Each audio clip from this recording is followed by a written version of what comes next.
Hey everybody, back to another, for the first time in a kind of long time, first run bald movie, courtesy of Bill and Ted, who are facing the music at theaters nationwide-ish, if you want to brave the plague, or it's direct to video, available many outlets. Our outlet of choice was the Bezos Empire, Amazon. And of course, this is a 2020 movie. It's directed by Dean Parasot, who has not really directed a lot outside of television episodes. It was written by Chris Matheson and Ed Solomon, which are the original OG Bill and Ted writers, wrote the previous two excellent and bogus adventures. It cost a cool $25 million to make. It runs a brisk 88 minutes. It reunites Keanu Reeves and Alex Winter. Jim, what did you think of Bill and Ted Face the Music? What's your relationship with the original material, et cetera, et cetera? So I have not seen either of those movies very many times. In fact, I don't think I've ever seen Bogus Journey. But Really? I've seen Excellent Adventure a couple of times, and I actually watched it again last night just in prep. And I kind of wish I had watched Bogus Journey as well. After seeing this film, I think it would have provided a little bit of context. And I won't say much more than that because it'd probably be spoilery. But I really enjoyed this. I thought it had all the same energy and feel of, one of the older Bill and Ted movies just brought into the modern era. And it's got a message that I think we could all stand to hear right now, frankly. Yeah. I was real happy. I thought the actors slipped back into those roles admirably well, considering it's 30 years later. And they are much older. Well, not just that, but like I was amazed at how much Keanu and Alex do act, because they've obviously grown a lot as actors. Yeah. And being involved. Alex more behind the camera, Keanu in front of it. But like they've developed so much more in their craft that like they give excellent Bill and Ted performances, but excellent in like Bill and Ted dealing with some truly heavy things. Yeah. Like, the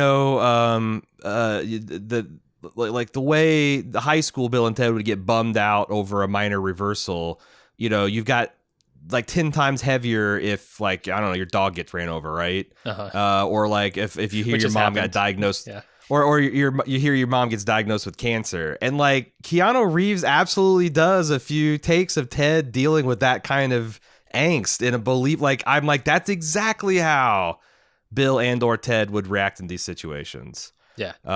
And I thought that was it's just amazing that you can not only step into the role, but the role kind of organically evolves with you. And I don't want to spoil anything because it's a treat. It's a real treat to watch this. But they also do a lot of evolution of the characters within this film. And every single one of them feels very grounded and believable and kind of cool in its way. I've seen Bill and Ted's Bogus Adventure, I don't know, 2 or 3 times. But Excellent Adventure, there was a summer where my babysitter, who was also our next door neighbor, put this on twice a day sometimes. This thing spun all the time, and we quoted it, and we thought it was hilarious, and I've got a lot of affection for it. Keanu Reeves, it took me a long time to take him seriously as an adult in anything because I always just saw him as Ted. And of course, he kind of leans into some of that a lot too. But I just love those movies. So I have a huge amount of affection. I think they hold up pretty well. And I was almost from frame one, big smile on my face. There's a couple times where I tensed up and I'm like, these girls, Samara Weaving and Bridget Lundy Payne, or I guess Bridget is identifies as non-binary. They're they, but there's a couple times where I'm like, man, I don't know, because this is a hard thing to do. Playing someone this stupid but fundamentally good and decent, and not making them like laughing at them. Is a hard thing to pull off with the quirky, weird physical comedy.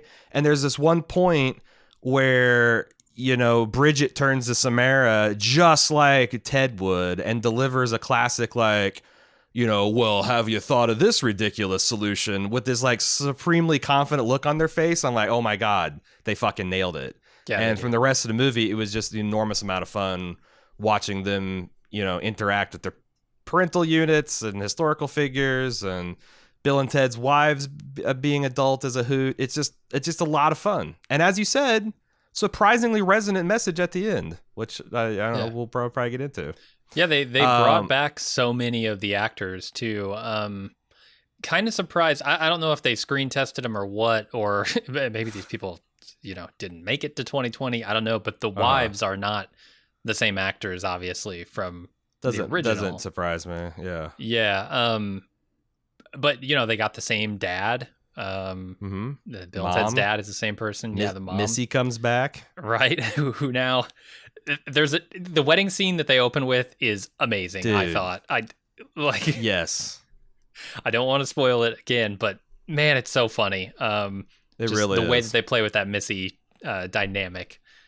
And I thought that's what I really relaxed in coming into that scene because, yes, this is exactly Bill and Ted as I remembered. It's so stupid, but understandably so. Oh, right. If you had that particular screw loose, that's exactly how you'd see it or look at it. And they're just, that's the thing. Red Letter Media did a pretty interesting retrospective on them this week, and I like those guys, so I checked it out. And they pointed out that Bill and Ted, in the 80s, usually when you had characters like this, these kind of misfit characters, they'd always be portrayed as bullied or picked on, or they'd be kind of resentful or whatever. But these guys are just no one's fucking with them at school. They're just kind of vibing to their own beat, man. And they're good dudes. They don't really get down on anybody.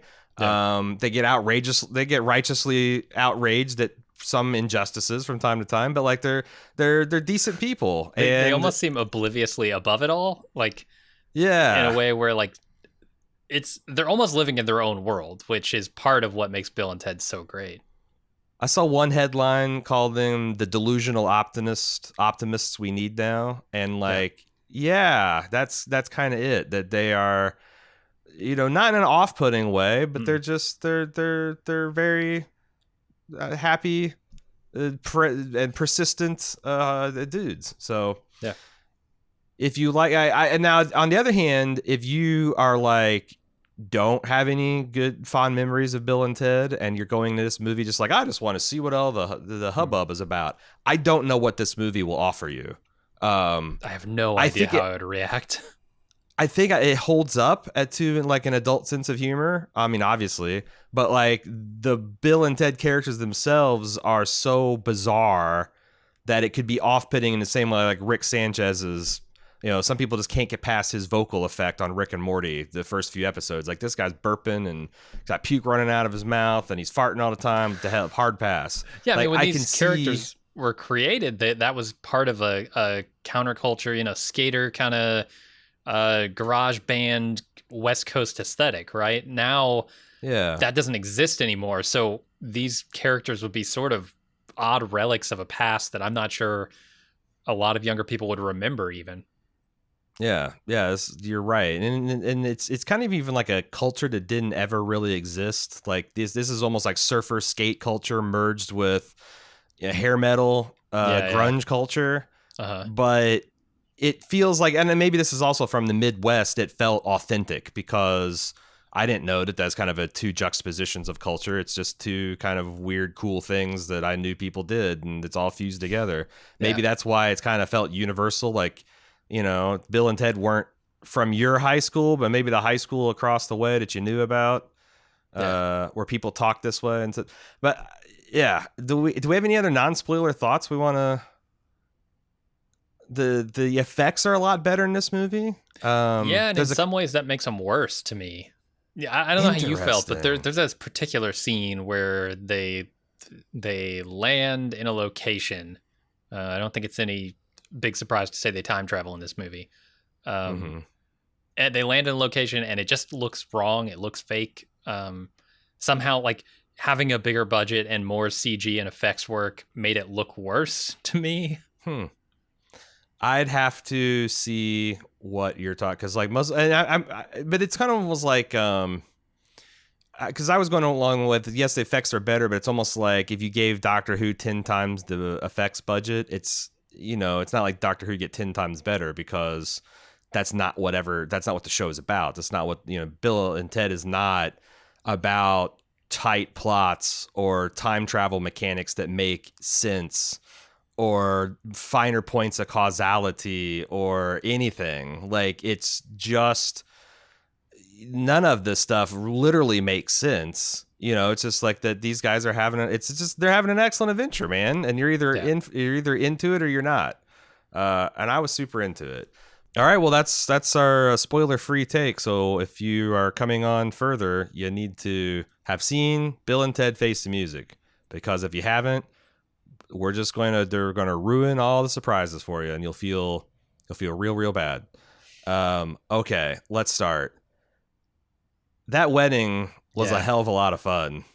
Oh yeah, having Bill narrate the chain of custody of Missy.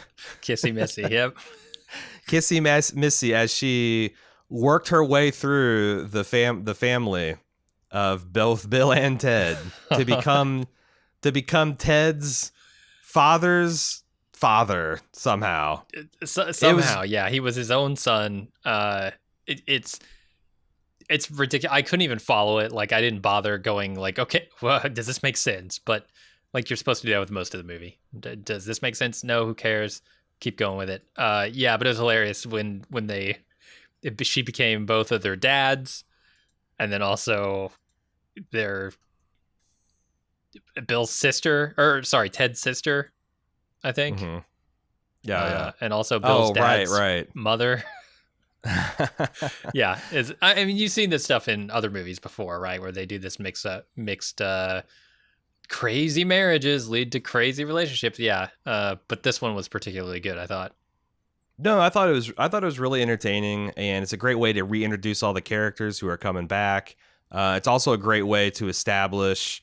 They showed how like Wild Stallions did actually make it, but they turned out to be kind of like one-hit wonders that, unlike other one-hit wonders that kind of dissolve away, because they think they are the key to the future, have to keep plugging. So they have this kind of montage of them falling until they open up and they're doing this music thing for the. I thought their song with the throat singing, the bagpipes, all that stuff was actually entertaining. God, it's terrible. And it was terrible.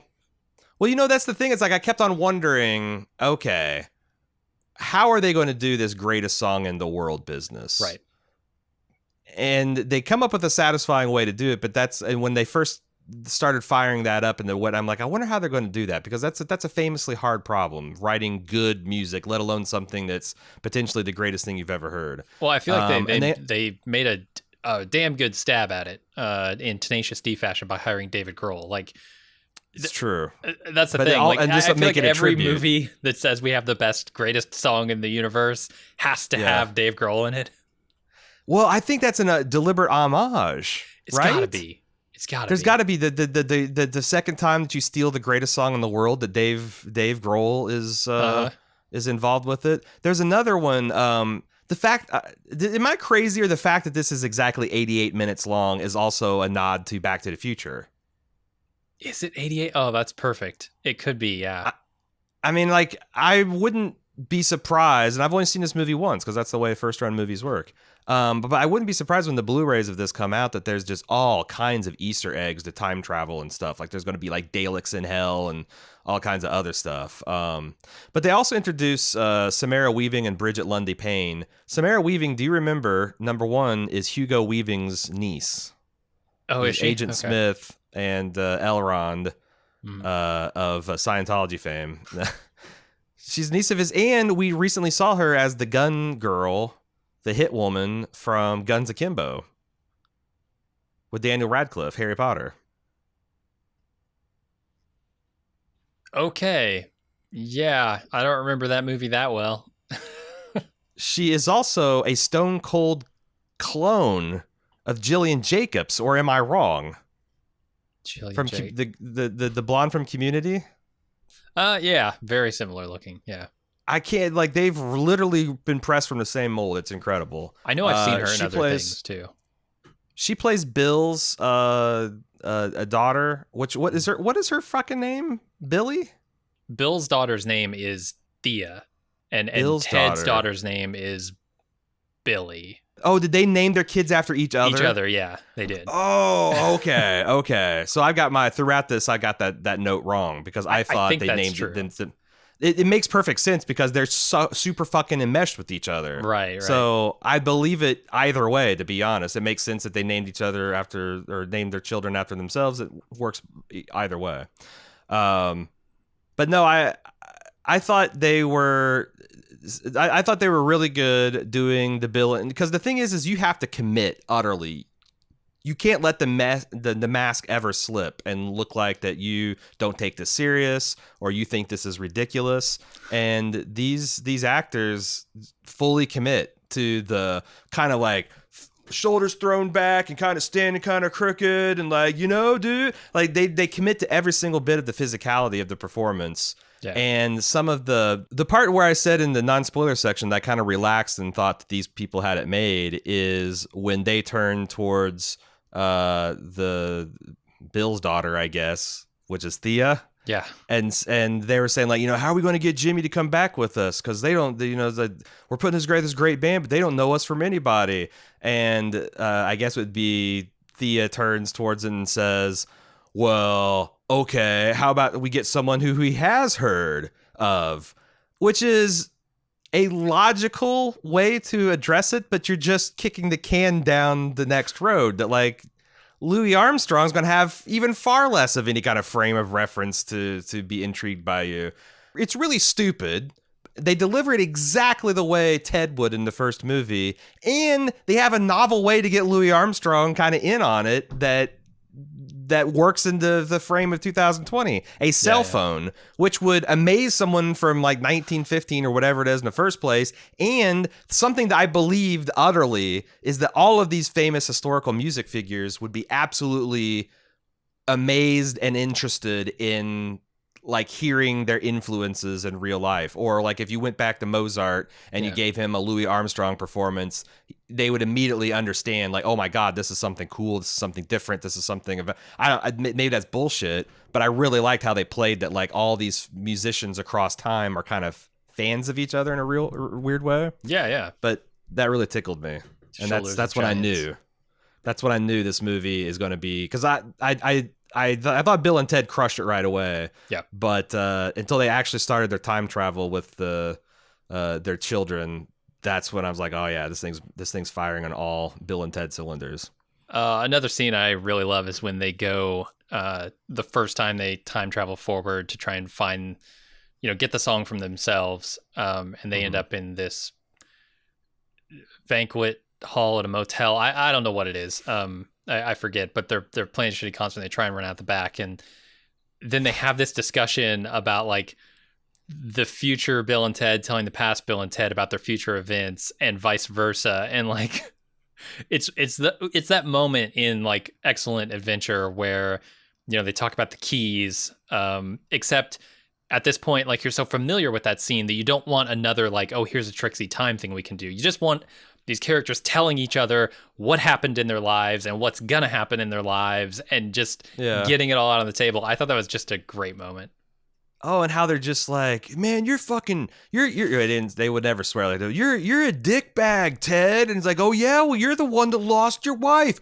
What? It's just these giant haymakers being thrown rhetorically by both sides. And they both have glass jaws because they're easily amazed and taken aback at the most minor setback. So when you throw that they're losing their wife and kid, I think it's go when everything's cool again, right? Like, yeah, it's like, but it's really hysterical. And when like Keanu Reeves came in and said, Bill, I was down at the music store and they offered me $65,000 for my Les Paul, and I'm like, this is Keanu Reeves using every bit of the things he's learned as an actor to play a guy like Ted going through like some heavy shit. Yeah. And the way they plus it cracked me up. I was thinking, because I kept on thinking of you and me in this picture. It's like, what if Bald Move like sputters out and we descend into anonymity, and like how long would we try to keep the flame alive? And I like when they got to this point where it's like, what about the fans? I was actually thinking as I could see that conversation going like, well, you know what?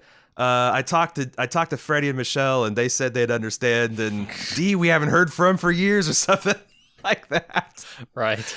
But those conversations just I thought were hilarious because they were recognizably Bill and Ted. They're just 25 years older. Yeah. And they got a little bit more to lose, and the stakes are a little bit higher, and that just continued to crack me up. Yeah, and that spirit of like, stubborn refusal to give up on a dream, right? Or give up on it's almost a lifestyle they're trying not to give up on. Right. Except now it has some urgency because they're supposed to unite the entire world. Right. 25 years later, all they're still timelines. They're still gung ho about it. Like I feel like until that session where they sit down with, or stand up, whatever, talk to their future selves, they don't even think that it's not possible that they'll write this thing, right? And so they keep trying, and there's something admirable about the stupidity and the stubbornness of that. Just sort of following whatever that dream is down that road forever. And it seems to have worked out for them pretty well so far. Like, they've got 2 wives who they clearly love and they love them, and they've got 2 daughters who clearly love them and they love. Like, what's wrong with the lives they're leading? They're not lazily going after it. Like, that's one of the brilliant things about the wedding scene is they established that they are like desperate to evolve some sound. Like, they're not just lying back under even that's clearly all they care about. They're like got a theremin in there and bagpipes. And even though they kept that throwing themselves at the work and keep doing this and doing this and doing this, it hasn't been at the detriment of their family life, because their wives are not upset that they have been stay-at-home dads and done a fantastic job of it, because these kids like legit feel like their parents have their backs and they're loved and all that kind of stuff, which we're going to get to as the theme of the movie. They're only upset about how like unhealthily enmeshed and kind of obsessed they are with the fact that they have to keep doing this stuff. Yeah. And the fact that, there's a little bit, like I said, they're, I thought the couples therapy scene where they're like, Bill and we think you guys are just the most bodacious, and we love you so much. And it's like, well, can you try using your I statement? Okay. Ted and I love you very much. That's just, and again, Keanu and Alex, like the triumphant looks on each other's faces, as they fail to clear this very low bar, but are highly impressed with their that was attempts. Excellent, dude. Yeah. Oh man, I couldn't said it better. That's a kind of a dumb joke, but it lands every fucking time. They need it to. I want to spoil another piece of casting. Anthony Carrigan, NoHo Hank from Barry, is this killer robot from the future, which I thought because I'm like, who is the fuck is this guy? And Amazon X-Ray makes it, you just can find out right away. And I'm like, oh, interesting. I wonder if this is just stunt casting or what. No, they take full advantage of how ridiculous he can be. I thought his insecure killer robot from the future in hell routine was funny, and the more you found out about it, the funnier it gets. Like this complicated relationship between the daughter of Rufus's mom, and Rufus's mom sent him back to kill Bill and Ted, and it's named after her ex-boyfriend, and like there's a whole bunch of funny social interactions with this robot that makes sense the more you find out about all the context of it. This guy is just really fucking funny, man. Yeah, I love Anthony Carrigan. If you haven't seen Barry, his NoHo Hank is spectacular. And this so is good. This is a different character. It's not like he's playing the same character here. He's playing a very different one with just as much gusto and just as much flair.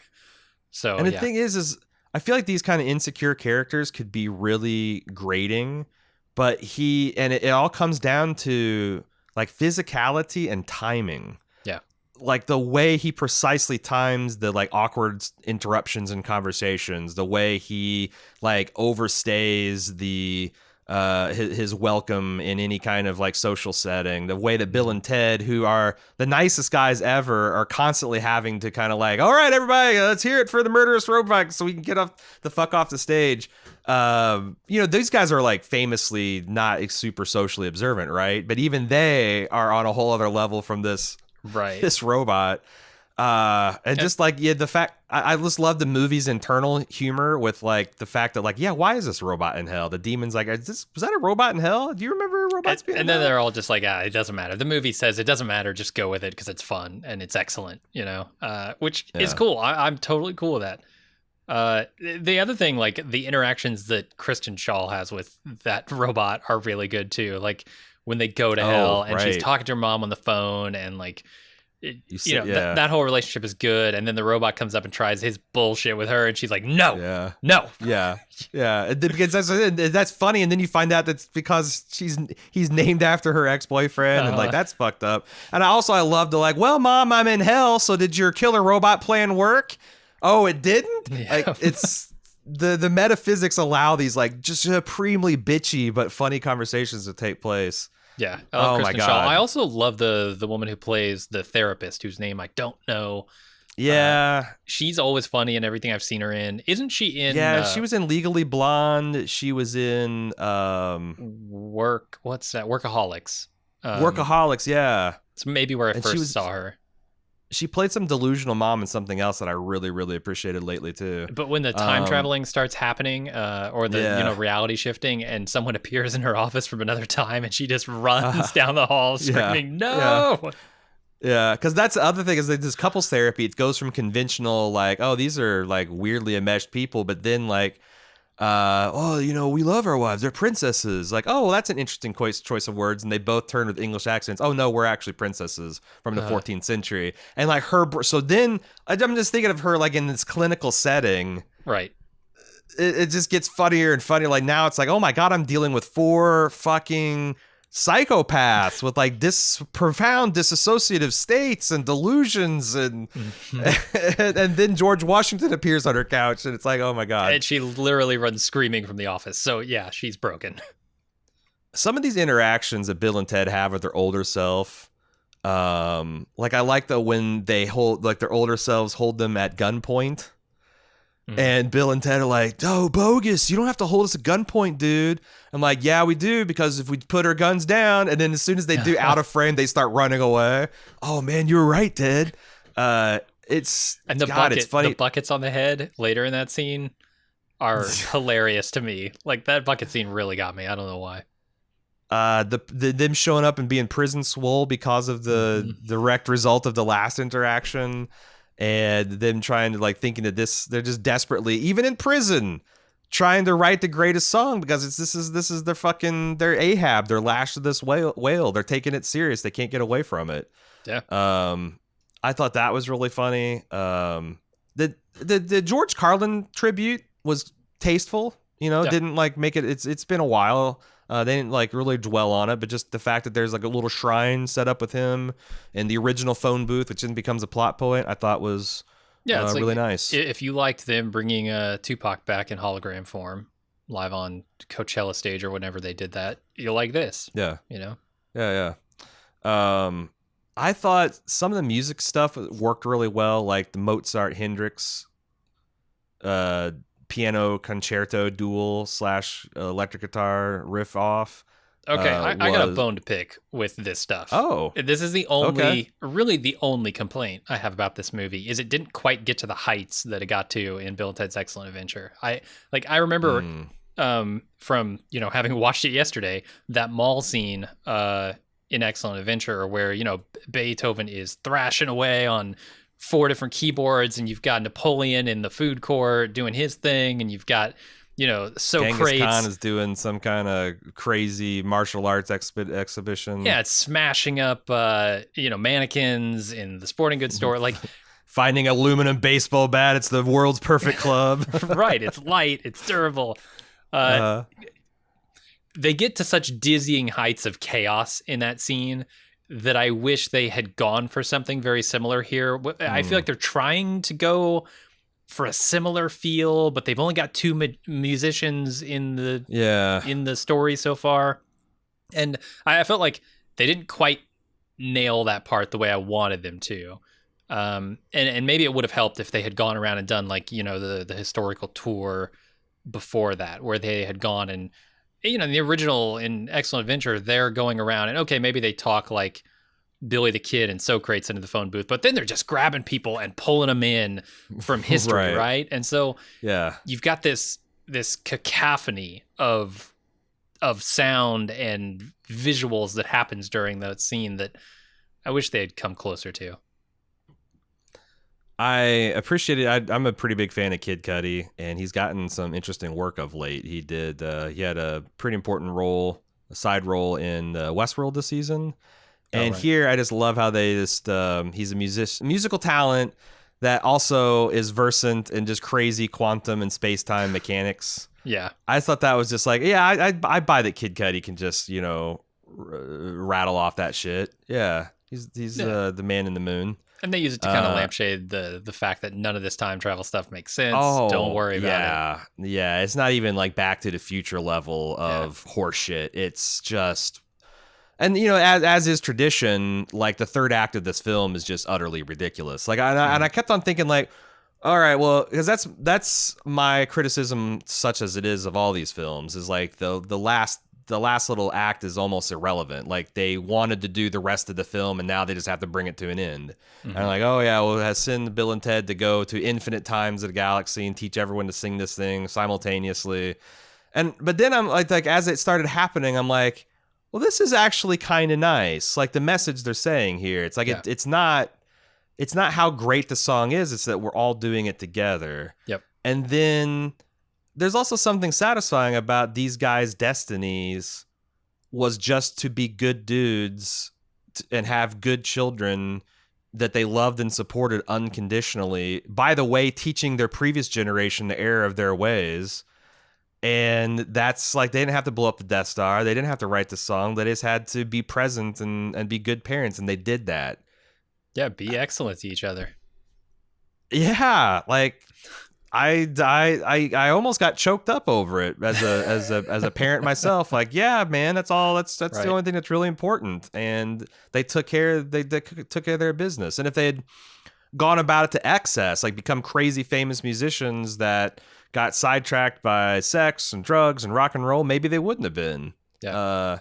I don't know, man. I thought this movie, I did not expect it to have that much heart. I expected it to be funny and in like a stupid, absurd way, which it's actually way above my expectations. I thought this would be kind of like light chuckles and snorts.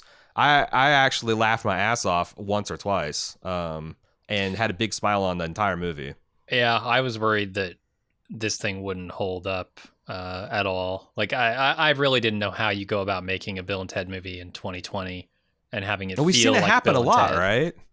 Star Wars comes back and oh goddamn, Star Trek comes back and like, well, that's a different thing, but it's not the same thing. And this is the exact same thing.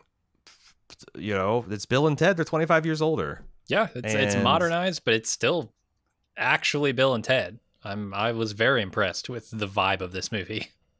And I really like them going back to Death and recruiting him, and like the idea that Death kind of became this prima donna and obsessed with bass solos, and the fact that the band broke up, but there's two sides to every story, that Bill and Ted's kids had to kind of broker in the way that Bill and Ted themselves had to broker disputes between historical figures at times, is just really...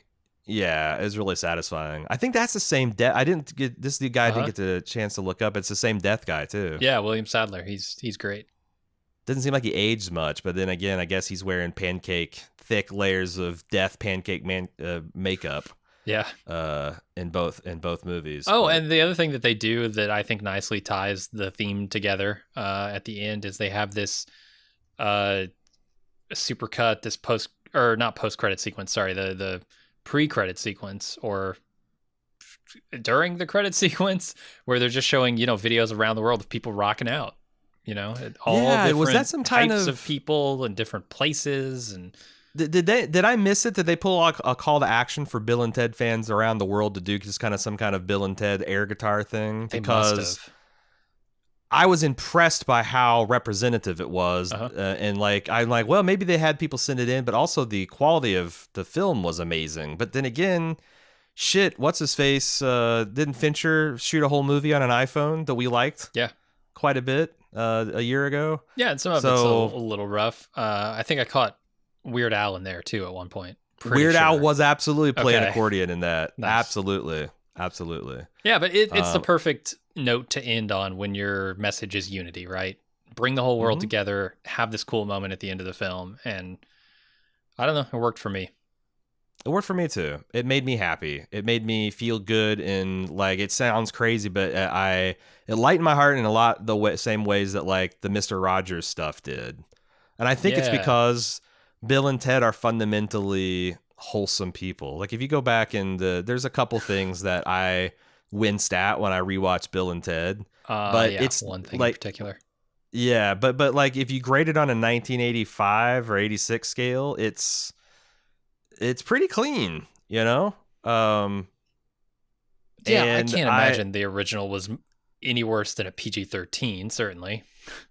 I wonder if they did hit like dick wads and stuff like that a lot, so probably they PG-13. dropped the other F word in that movie. Yes, which they did. That's the one me. that's the real red flag. Yeah, but I said that's like, you know, as a person from, I can just speak for Midwestern teenagers. That was the thing that happened. Yeah, I mean, for sure, it's kind of embarrassing and cringy, and I'm sure like Keanu Reeves probably is embarrassed and cringed about that scene in particular. But you know, Bill and Ted learn and grow, as do we all. But I really like that. And also I was just kind of, I didn't expect that the movie was ending, and I was finished kind of like doing some of my notes and writing down things I wanted to talk about. And a wild post-credit scene appeared, which is a hell of a lot of fun. I'll let you stop it now because I think we're done. Are we done talking about the podcast? I think so, yeah. Okay, well then I just wanted to then stop it here if you haven't seen it and go back and watch it. But like I thought it was like just seeing Bill and Ted in this like nursing complex rocking out one last time. Still got it. I think as both Keanu and Alex play guitar semi-professionally, right? I definitely know Keanu plays. Keanu had a band for several years, but I thought they looked good doing it. And it was like them in the old band makeup. I thought they both did a very good job of still being recognizably Bill and Ted, but just old as fuck. And what was your favorite Bill and Ted? Man, diluted English Bill and Ted, because that whole exchange about you don't have to pull. Well, you pulling a gun on us, dude? I thought that was so funny, and them also like the fact that they just nailed the confident. I mean, it's great because they nailed the like delusional confidence. They like pulled off this perfect scheme. The Dave Grohl greatest song in the world like connection, like that whole sequence just worked really well together. Although Prison Swole B&T was probably my second favorite. What about you? Oh, I definitely like the English, posh, the posh versions of Bill and Ted. I don't know. There was something about it. It's mostly the outfits. Those outfits are spectacular. They sure are. They sure are. It's like, I don't know. It's almost like Simpsons, like what the Simpsons would dress a character that's supposed to look like that. It's just. It's like if Elton John met Sgt. Pepper's Lonely Hearts Club Band met. Yeah, with the little Rolling Stones in the mix. Led Zeppelin. Yeah, it's just like the perfect amalgamation of all of rock. Oh, you know those kid costume. Toys where they're like cubes and you could rotate it and you'd have like a bottom of a giraffe and then you'd have a body and then a head and you could make like a toucan on an alligator body with an elephant feet. Like that's except for it's all different, like slightly different British musical influences. Mm-hmm. But they're just that whole we finally done it, and we're vacationing back in medieval 14th century France or England or whatever. It's good. It's the best one, I think. All right, Bill and Ted Face the Music. I enjoyed the hell out of it, and I hope you guys did too. We've got another first run movie coming up next week. Can you believe it? It's Charlie Kaufman's. What is it, Jim? I'm blanked on the title. Things. I'm thinking of ending things. Really, really admire Charlie Kaufman's works, and it's going to be out. That's a Netflix original, isn't it? Mm-hmm. So everybody can watch it. You don't have to even pay up 25 bones or whatever to watch it. Just get over on Netflix. We'll have another first run movie next week on that subject. Until then, I'm Aaron. And I'm Jim. See ya.